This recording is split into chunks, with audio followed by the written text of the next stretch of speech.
Bonjour et bienvenue sur Boulevard BD. Aujourd'hui, On Mars, tome 3, ce qui reste. 2132. Mars est une planète prison.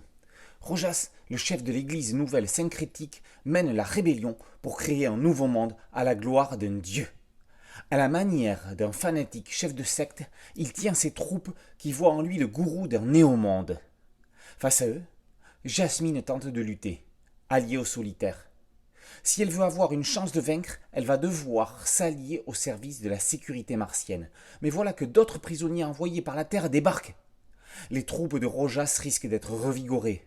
Mais le plus inquiétant est que le vaisseau les amenant apporte également une arme d'une nouvelle technologie. Pour ce troisième et dernier épisode, Sylvain Renberg, à la manière du deuxième volet de Matrix, relève le défi d'un scénario d'action sans réel temps mort. Ça tire à tout va. La survie est le maître mot des martiens d'adoption. Mais dans une planète prison où la loi et la foi font des étincelles, il en faut peu pour mettre le feu aux poudres. Avec Rojas, Renberg dispose d'un gourou aussi vénéneux qu'un Jim Jones, qui convaincu 900 adeptes de se suicider en 1978 dans sa secte au cœur de la jungle du Guyana, ou encore David Koresh, tristement célèbre pour le massacre lors du siège de Waco en 1993.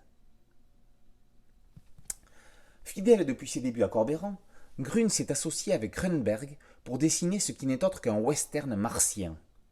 Deux clans comme deux groupes de cow-boys se battent pour défendre leur territoire.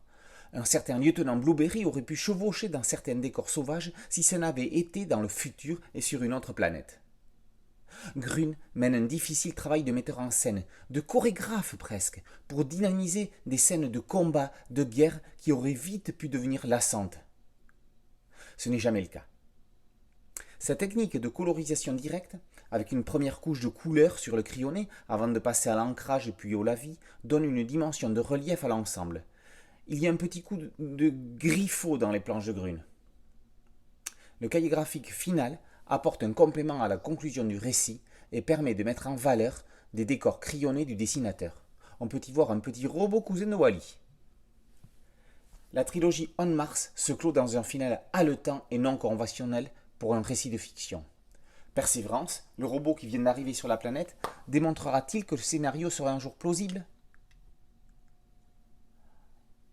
On Mars, tome 3, Ce qui reste, par Renberg et Grün, est paru aux éditions Daniel Maguen.